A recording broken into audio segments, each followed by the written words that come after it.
one of my good friends, Adam Baldwin, and I know you're familiar with him. He's most everybody knows him as Animal Mother from Full Metal Jacket. But of course, he was on The Last Ship with NBC. He's done a number of films over the past, decades, and he's joining us via phone right now. And Adam, and you can find him on Twitter too. I want to make sure I get that at Adam Baldwin. He's not related to Alec Baldwin. Just similar last name. But Adam, how are you, my friend? I'm glad you're joining us, and thanks for giving some of your insight on this. Great, Dana. Thank you very much. Apparently, I'm a distant, long ago cousin to the New York clan, but no relation anywhere near the last few generations. Right. Well, we're glad that's cleared up. We're glad it's cleared up. But let me pick your brain about this because I know this is something that you have mentioned before, and I want to get into just some of the mechanics on set. I read a couple of different things this morning. One of the things I was reading was how some of the COVID protections, the virus protections, so-called protections, may have actually contributed to making the set less safe. How does that work? What are made it more dangerous? How does this happen? Well, movie sets are generally compartmentalized even before COVID into the people that are shooting directly around the camera and the support crew and staff right around the camera. And then it extends outward from there.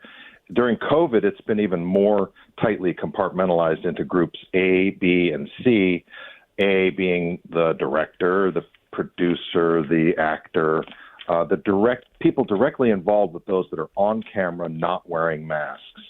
But I think that's led to a culture on set of even, further segregation, if you will. For safety reasons, it's all claimed, it's all been approved by the unions and CDC guidelines and all that stuff. So people they're accommodating all those restrictions.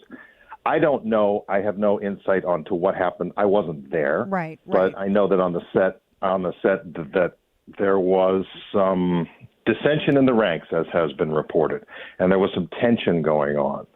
And so I don't know whether the prop master was anywhere nearby. I don't know because of COVID. They could have been. They may have been. Apparently, it's oftentimes the lead actor will call for what they call a private rehearsal or just to set up a quieter rehearsal.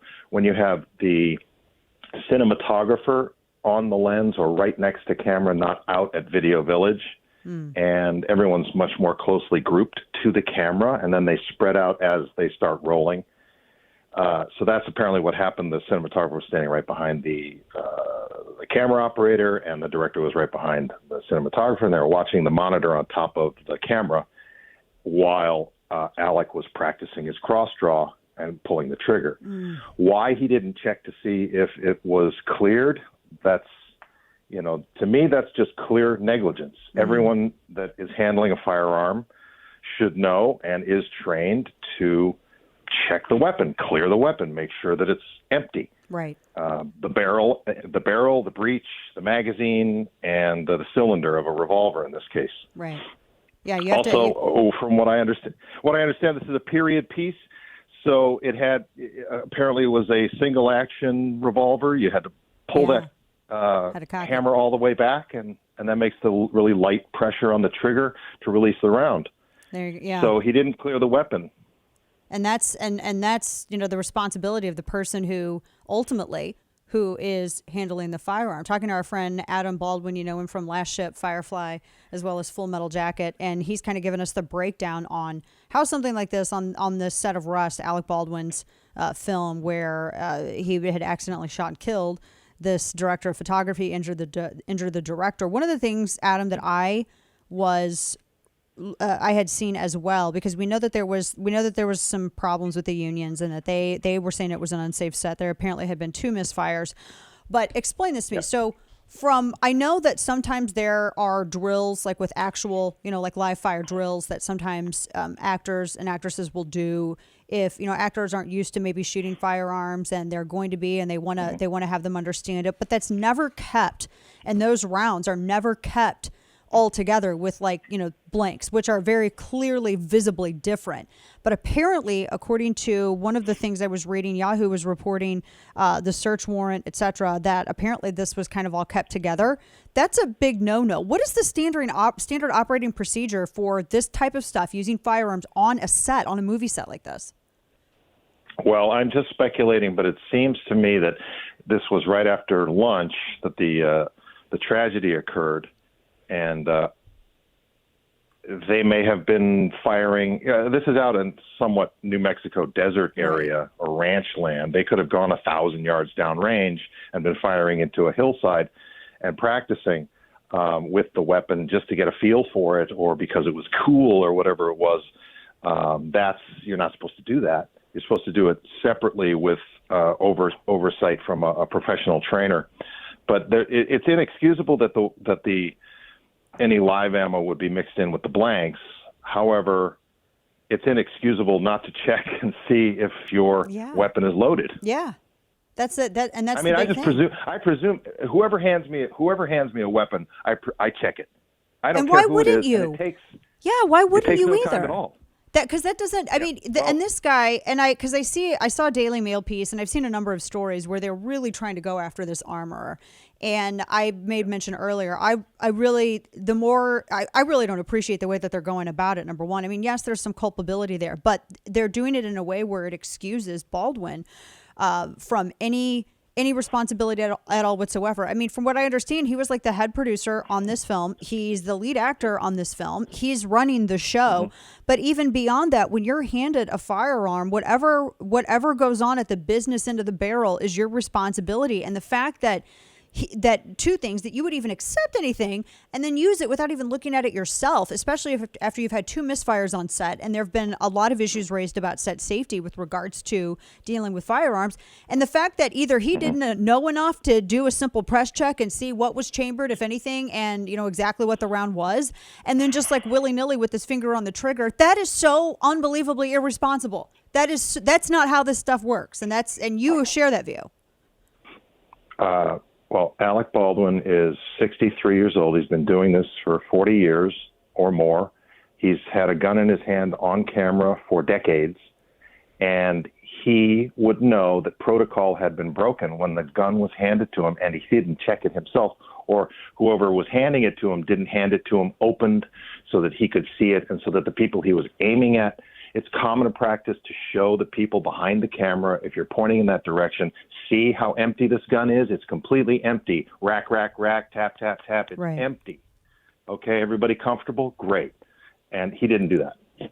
And I do resent the fact that she may have screwed up. I don't know who put that bullet in there. I don't know if other crew members were off shooting it because they were friends or pals. People get very chummy on sets like that, and it's a Western. Everyone thinks they're cool with these old guns. Like, let's go test it. Mm-hmm. And I'm sure you can get. It's New Mexico, which is not as strict as California. I'm sure you could go out to the local gun store and get some of these rounds, or maybe have a loader load it. And they went off and did that just to see what it felt like. But the bottom line is, the gun was put on a cart and was picked up by a first AD, not an armorer. Mm-hmm. And somehow there was a live round mixed in, and the man who pulled the trigger didn't check the weapon ahead of time. Yeah. Period. Yeah.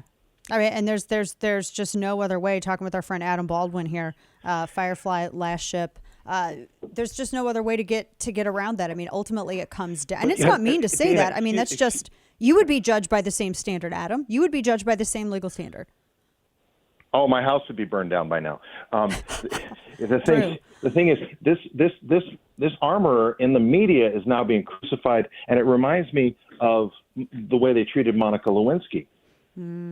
Yeah, they're trying to Lewinsky her. I did not have manual relations with that weapon. It just seems so familiar. There's some sort of PR.